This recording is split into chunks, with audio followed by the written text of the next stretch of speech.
I've been involved in real estate since 2007. Yes, that's why you see the arrow with 18 years experience next to my head, right? But I got in trying to fix and flip a house, end up losing $7,000 a piece, me and my boy. Now, why did I want to get into real estate? Because you can make a lot of money, duh. And I've been wanting to do it since I was 19 years old. It's literally been my dream to be a full-time real estate investor. So now I'm 42, so I was able to set out and accomplish the goal I wanted to do, right? Now, all those people who got into real estate and got a job in the last 2 years or had to leave the industry, what did they want to do? They want to make an influx of cash, right? And with real estate, you can. Agent, wholesaler, flipper, you can make a bunch of money. And some of them were. But let's talk about what they did. They went out, made a bunch of money, then they went and got a fancy car, all right?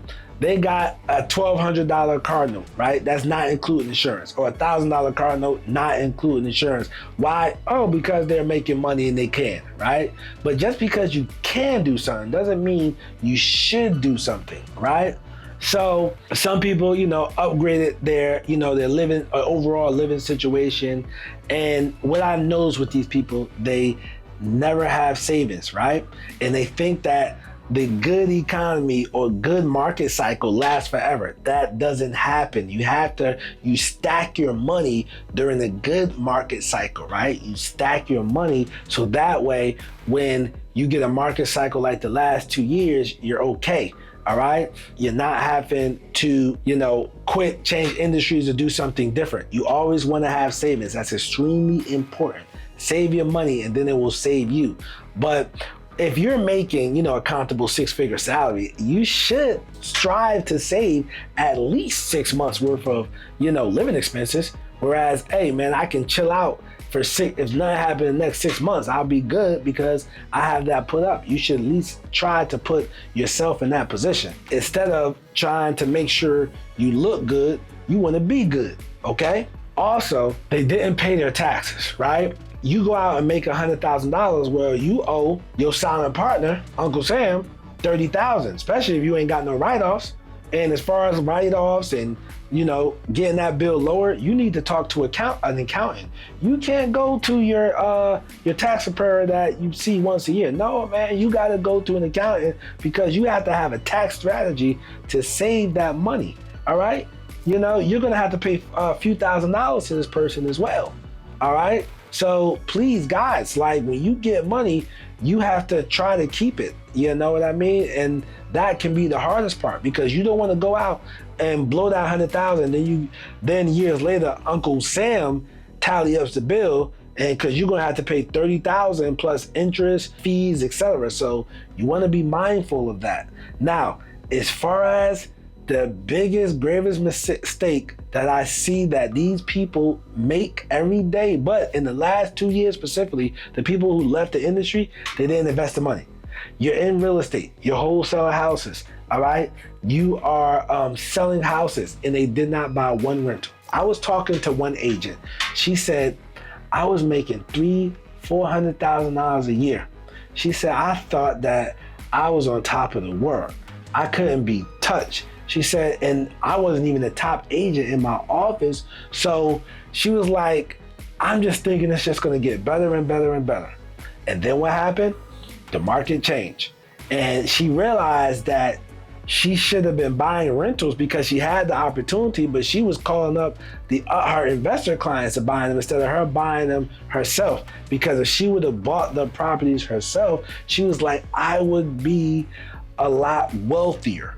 You know what I mean? Not just having a $300,000-$400,000 salary, but you would just be wealthier overall because if you got a bad period, hey, I got this cash flow over here of these properties that, hey, maybe you didn't build them up a lot, but you have, over the last X amount of years, you built up $150,000 in equity. Maybe you like, well, at these 5, let me just sell this one,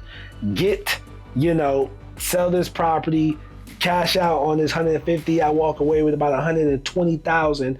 I can clear up some debt, live, and change strategies, all right? because your investments should save you, but they gotta be smart investments. You gotta know how to buy and educate yourself. But what these wholesalers and these real estate agents did, all they did was just think that the money was going to keep coming and coming and coming, and they realized that it did not work like that, right? And then they had to go back, prep that resume up, and go back into the job market because of they did not buy any rental properties. So if you want to be a real estate investor, whether you're flipping houses, you want to build houses, whatever you want to do, I strongly recommend you invest in what you do by buying rental properties, buying a mobile home park, find something whereas it creates passive income. This is extremely important to keeping a job away, all right, is investing your money, all right? So what I want for you to do is when you create your plan, right, as an agent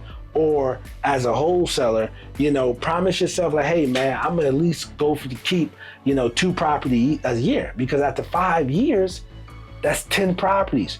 That's more than most people. Most people can't even get 1 property right now. So you wanna buy rental properties, right?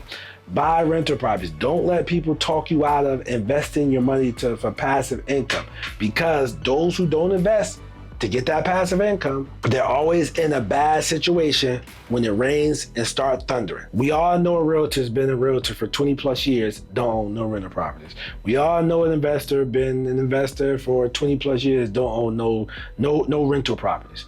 Come on, man. Like, the only property they own is their primary residence, but you're in the business. Take advantage of that. Guys, what do you think, right? If you put yourself in that type of situation, when you buy rental properties, being that you're in real estate, comment below, let me know. In the meantime, watch this video next to me on how just 5 properties can get you to retirement. I'm Nasa, AKA the real estate guru. I'm not a guru, I'm a doer, because I actually do this business. Peace.